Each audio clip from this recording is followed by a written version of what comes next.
नमस्कार किसान भाइयों और बहनों, आप सभी का बहुत स्वागत है कृषि दर्शन के आज के अंक में। किसान भाइयों, खास मेहमान है सफल किसान लखनलाल पाठक जी। आप विदिशा के शमशाबाद से आज हमारे साथ इस कार्यक्रम में जुड़े हैं और आपको जड़ी बूटियों का विशेष ज्ञान है। तो आज हम इनसे चर्चा करेंगे कि जड़ी बूटियों के क्षेत्र में कैसे युवा आगे अपना करियर बना सकते हैं। लखनलाल जी, थोड़ा अपने बारे में बताइए कि कैसे आप सफल किसानी के साथ साथ जो है जड़ी बूटियों की खेती में भी हाथ आजमाने लगे। कहाँ से प्रेरणा मिली आपको? सर वैसे तो पढ़ाई पूरी होने के बाद में खेती ही करने लगे, क्योंकि वो हमारा पुश्तैनी काम था। पिताजी खेती करते थे, हम भी करने लगे। नौकरी में कोई रुचि भी नहीं थी। खेती में हमेशा नवाचार करते रहे और कभी लाभ भी हुए, कभी नुकसान हुए, ये होता रहता है। और टर्निंग पॉइंट आया जब हमने अश्वगंधा के एक किसान, सफल किसान के साथ हमारी भेंट हुई। नीमच के किसान थे। तो ये बात है 2013-14 की। तो तब से फिर हमने जड़ी बूटियों की खेती चालू की।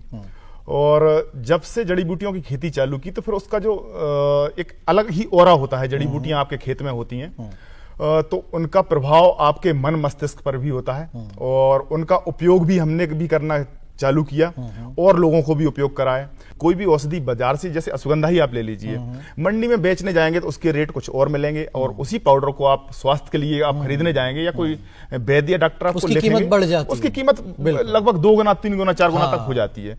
तो हमने सोचा क्यों ना हम भी प्रसंस्करण करके हमारी जो उपजाई हुई औषधियां हैं उनकी मार्केटिंग करें, तो हम और ज्यादा लाभ भी कमा पाएंगे और एक बेहतर कुछ विकल्प आने वाली पीढ़ियों को भी हम दे पाएंगे कंपनी के रूप में, एक यूनिट के रूप में। तो हमने प्रसंस्करण यूनिट की स्थापना की और कई लोगों को हम अपने संस्थान में उपचार भी देते हैं और ये परंपरा चालू कर ली है। जी सर। अच्छा, लेकिन देखिए परंपरागत खेती में तो ये होता है कि वर्ष भर कुछ ना कुछ हम फसलें लेते रहते हैं, चाहे अनाज हो चाहे सब्जियां हो कुछ। लेकिन जड़ी बूटियों की अगर कोई खेती कर रहा है तो क्या वर्ष भर इसका उत्पादन मिल जाता है? हाँ सर, बिल्कुल। जड़ी बूटियां कुछ तो पेरेनियल क्रॉप होती हैं जो 1 साल से लेकर और जिनकी एज 3 साल 5 साल, कई ऐसी क्रॉप हैं। जैसे आप सर्पगंधा को ले लीजिए।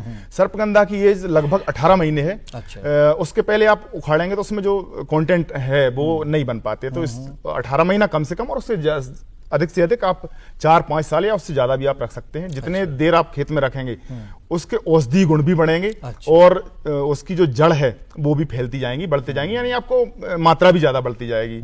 ऐसे ही चित्रक है। चित्रक भी लगभग 3 साल की क्रॉप है और जितनी खेत में रहेगी आपको उत्पादन भी बड़ा कर देगी और उसके जो गुण हैं वो भी मिलेंगे।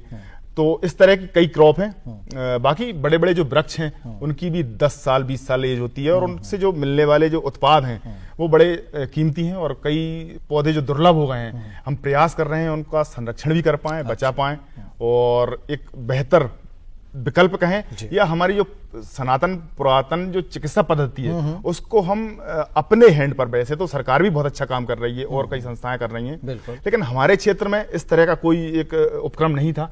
तो हमने सोचा क्यों ना हम आगे बढ़ के एक आयुर्वेद के लिए कुछ बेहतर कर पाएं और ताकि हम भी आगे बढ़ें, पीढ़ियों को भी कुछ प्रेरणा मिले। बहुत अच्छी सोच है आपकी पाठक जी, क्योंकि देखिए आज के समय में जब लोग नौकरियों की तरफ दौड़ रहे हैं, खेती किसानी छोड़ रहे हैं, ऐसे में लखनलाल पाठक जी हैं जो उच्च शिक्षित होने के बावजूद आप देखिए जड़ी बूटियों की न केवल खेती कर रहे हैं, दूसरों के लिए प्रेरणा बन रहे हैं, क्योंकि उससे वो अच्छी आमदनी भी प्राप्त कर रहे हैं और ये मैसेज दे रहे हैं कि आयुर्वेद को बचाना बहुत जरूरी है, क्योंकि भारतीय जो पुरातन और संस्कृति जो रही है वो आयुर्वेद से जुड़ी रही है। आयुष मंत्रालय भी है इसीलिए कि आयुर्वेद को बढ़ावा मिले और लखनलाल पाठक जी भी उस काम को आगे बढ़ा रहे हैं। हम थोड़ा सा और लखनलाल जी, एक हम चलते चलते चाहेंगे कि युवाओं को आप क्या संदेश देना चाहेंगे? कितना बड़ा मार्केट है औषधि पौधों की खेती का, वो कितना जो है लाभ प्राप्त कर सकते, भविष्य क्या है इस सेक्टर में?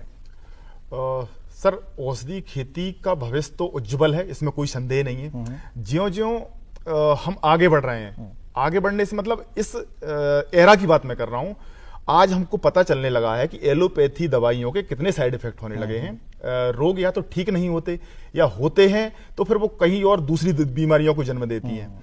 इसलिए आयुर्वेद एक ऐसा विकल्प है जिसके कोई साइड इफेक्ट नहीं होते, सही तरीके से उसका सेवन किया जाए तो जो एलिट वर्ग है, जो पढ़े लिखा जो समाज है, वो आयुर्वेद की तरफ उनका झुकाव हुआ है। आयुर्वेद पे विश्वास बढ़ने की वजह से इसकी खेती भी बढ़ रही है, लोग इसमें काम कर रहे हैं, वो भी आगे बढ़ रहे हैं। आपने देखा जैसे हमारी सरकार ने भी आयुष मंत्रालय का गठन किया है, जो कि पहले एक दूसरा विभाग के अंतर्गत काम करता था। तो अपने आप में एक ऊपर से यानी केंद्र सरकार की तरफ से भी सपोर्ट मिल रहा है। लोग जितना, और ऐसे किसानों को काफी प्रोत्साहन दिया जा रहा है, कई प्रकार की योजनाएं चलाई जा रही हैं, चाहे श्री अन्न का उत्पादन है या औषधीय खेती के पौधों का जो उत्पादन है, उसमें कई तरह के लाभ किसानों को इसीलिए दिए जा रहे हैं ताकि वो इस दिशा में आगे बढ़ें। बहुत धन्यवाद आपका लखनलाल जी, बहुत बहुत शुक्रिया।